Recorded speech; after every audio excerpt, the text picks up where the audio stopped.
గోమాతను రక్షిస్తే భూమాత మనల్ని రక్షిస్తుందని మాజీ TTD board member Moramshetty Ramulu Yadagiri Swamiji అన్నారు.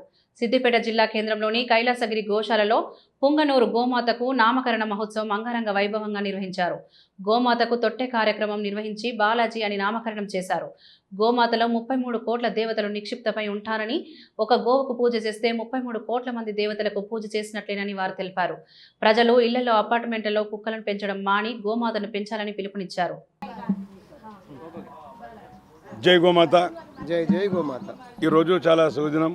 ఎందుకంటే కైలాసగిరి శివపరివార మండపంలో ఈరోజు విశ్వశాంతి గాయత్రి మహాయజ్ఞం ఒకటి పీఠాధిపతి అయినటువంటి యాదగిరి గురూజీ గారు, అలాగే సిద్ధరామేశ్వర ఫౌండేషన్ ఆధ్వర్యంలో మొన్న ముక్కోటి ఏకాదశి నాడు ఇక్కడ వృషభరాజము గోమాతకు వృషభరాజం జన్మించడం జరిగింది.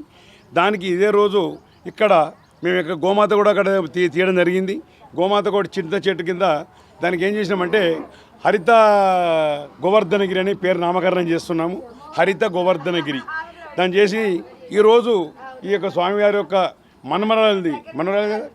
మనమడు పుట్టేంటికలు ఇక్కడ తీయడం జరిగింది. అదే శుభ సందర్భాన ఈరోజు ఇక్కడ నామకరణ మహోత్సవం చేయడం జరిగింది. కాబట్టి ఇప్పుడు ప్రతి ఒక్కరు రాబోయే కాలంలో కూడా ప్రతి ఒక్క రైతు దయచేసి అందరు చెప్పేది ఏంటంటే రామరాజ్యం బాగుండాలంటే రైతులు బాగుండాలి, రైతులు బాగుండాలి అంటే గోమాత బాగుండాలి.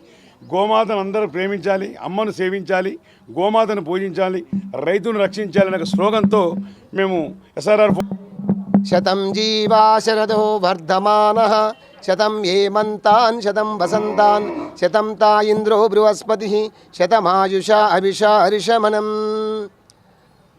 సమాజ లోకానికి, విశ్వానికి ప్రత్యేకమైనటువంటి సందేశం ఏమిటంటే ప్రతి జీవకోటి, మానవకోటి, ప్రాణికోటి జీవించాలి అంటే, జీవనం సాగాలంటే, ప్రాణవాయువుతో జీవించాలంటే, స్వచ్ఛమైనటువంటి ఆరోగ్యంతో జీవించాలంటే అందరూ విశ్వంలో అందరూ లోకాంతరంలో అందరూ కూడా గోవును రక్షించాలి.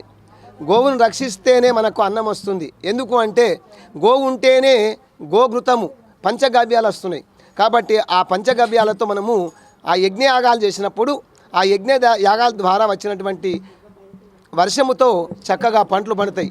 ఆ పంటలు పండినప్పుడే మనకు ఆరోగ్యవంతమైనటువంటి పంటలు మనము ఆహారం సేవిస్తాము. కాబట్టి ప్రతి వారికి ఆహారం అవసరం.